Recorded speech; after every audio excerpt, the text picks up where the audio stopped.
Halo Bizir, sekarang kita sambung parts 2 tentang ergonomi. Langsung saja ya, adakah aturan dan standar ergonomi Indonesia dan internasional? Ini aturan-aturannya. 1. Permenaker RI, nomor 5, tahun ke-2018, tentang keselamatan dan kesehatan kerja. Lingkungan kerja, mengatur faktor ergonomi, postur kerja, beban angkat, pengulangan gerakan, dan lain-lain. 2.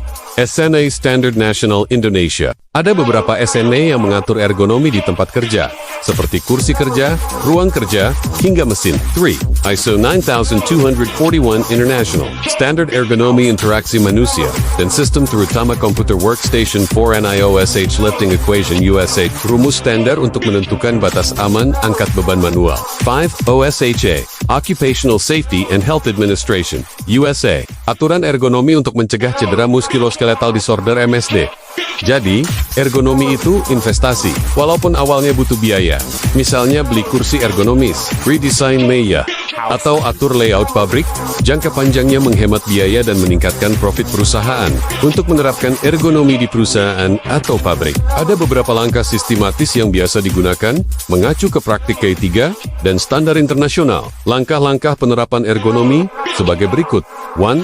Identifikasi pekerjaan dan aktivitas. Lakukan job analysis. Catat semua aktivitas kerja, alat, dan lingkungan. Amati posisi tubuh, beban yang diangkat, gerakan berulang, durasi kerja, catat potensi risiko misalnya postur membungkuk, duduk lama, atau angkat berat. 2. Penilaian risiko ergonomi. Gunakan metode evaluasi. Contoh, RULA, REBA, NIOS, Lifting Equation Nordic Questionnaire. Tentukan bagian tubuh yang berisiko cedera punggung, bahu, leher, tangan. Kategorikan pekerjaan, rendah, sedang, atau tinggi risikonya. 3. Desain ulang pekerjaan dan alat kerja. Sesuaikan meja, kursi, mesin, dan peralatan dengan ukuran tubuh pekerja. Sediakan alat bantu angkat untuk beban berat. Atur layout kerja agar pergerakan lebih efisien, minim jangkauan jauh atau membungkuk. 4. Pengaturan lingkungan kerja.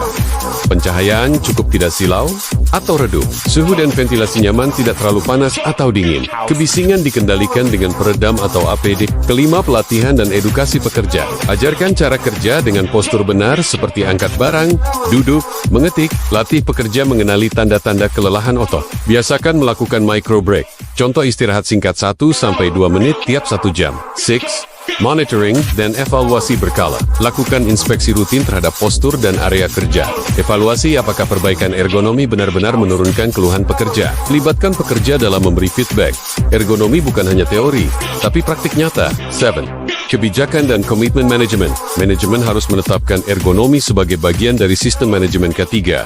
Anggarkan dana untuk perbaikan fasilitas kerja. Beri reward pada tim atau karyawan yang berinisiatif menjaga ergonomi. Hubungan ergonomi dan fatigue. 1. Ergonomi sebagai pencegah fatigue. Ergonomi berfokus pada penyesuaian pekerjaan, alat, dan lingkungan agar sesuai dengan kemampuan manusia. Jika desain kerja ergonomis, seperti posisi mesin, kursi, meja, alat angkut, pencahayaan, dan lain-lain, pekerja tidak cepat lelah. Sebaliknya, posisi kerja yang salah, misalnya membungkuk terus, mengangkat beban berulang, atau berdiri lama tanpa alas yang sesuai, mempercepat munculnya fatigue fisik. 2.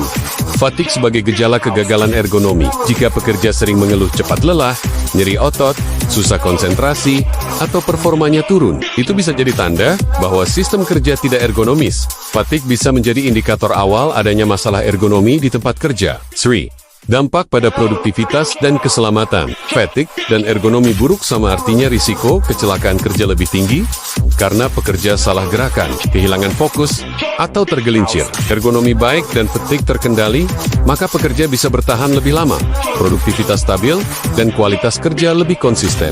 4. Contoh konkret. Tanpa ergonomi, pekerja harus mengangkat karung 50 kg manual setiap jam, maka cepat mengalami fatigue. Risiko cedera tinggi.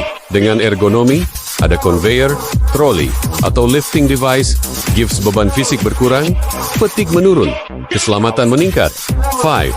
Peran manajemen. Dengan menerapkan prinsip ergonomi, perusahaan secara langsung mengurangi fatigue. Jadi, ergonomi bukan hanya soal kenyamanan kerja, tapi juga strategi untuk mencegah fatigue, meningkatkan produktivitas, dan menurunkan biaya akibat kecelakaan, serta absensi. Bisa disimpulkan, fatigue adalah dampak, ergonomi adalah solusinya. Dengan ergonomi yang baik, fatigue berkurang, dengan fatigue yang terkendali, kinerja, dan keselamatan kerja meningkat. Jika Anda ingin lebih memahami dan menerapkan ergonomi di pabrik Anda, Saga siap membantu.